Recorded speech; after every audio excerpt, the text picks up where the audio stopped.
Hey guys, Basil here with BTech, giving you a quick overview and a mini review of the Samsung Galaxy Note 7's pen. I have been using this for nigh on 5 days now and I've pretty much fallen in love with it. 1496 levels of pressure sensitivity, an incredibly powerful, good looking phone, but it is this pen that differentiates it from the masses. Every time you pull out the pen, you can create a new note in Samsung Notes. Check out my review of Samsung Notes. It consolidates a whole bunch of old Samsung applications. You can put voice notes, text input, handwriting input. You can also insert a doodle in there. Samsung Notes is awesome. You can also do Smart Select. Smart Select's very, very intelligent. It allows you to select a portion of your screen. Even if it's just an image, it will actually transcribe it into text and you can then share that out very quickly. Smart Select now in the Samsung Galaxy Note 7 enables you to create a GIF as well. So for example, if I was to open up YouTube and jump into the Transformer Pro 3 hands-on that we got,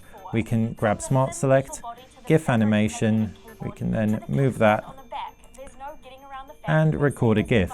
This GIF is easily shareable via Twitter, via various social media channels, and it's totally meme ready. Okay, maybe not this one, but if we wanted to promote our hands-on, that is exactly how we would do it and save a buttload of time in the process. What you can also do is you can screen write, super simple, takes a screenshot and write on it, nothing that we haven't seen before. Jump out of that, discard that. You can also translate elements of a web page or a text message even. So for example, I'll jump into my text messages and the word mobile, English to German is exactly the same, but I'm guessing decided is different. Decided in German is beschlossen or something. My German is non-existent, so apologies for my pronunciation there. You can only do one word at a time with that translate function. Still useful, but limited in that respect. You can also magnify if anyone is visually impaired. I've got it set to 300%,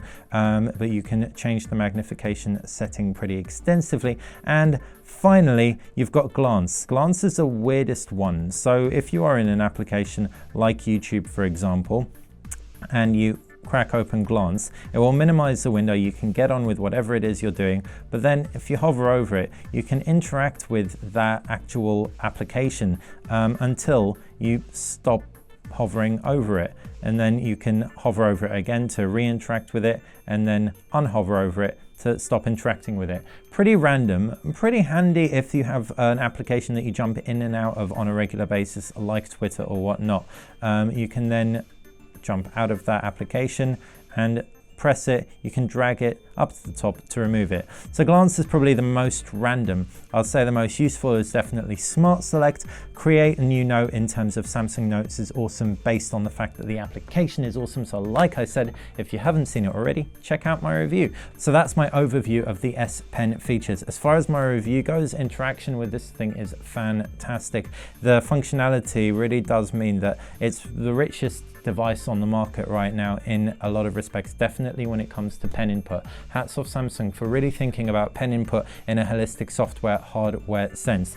Criticism of the pen is that it's a little bit too fiddly and too small, but that is hardly surprising given the fact that it fits inside this very, very slender 7.9mm thin, very good looking body. So yeah, the Samsung Galaxy Note 7's S Pen, it is as good as everyone has been making it out to be.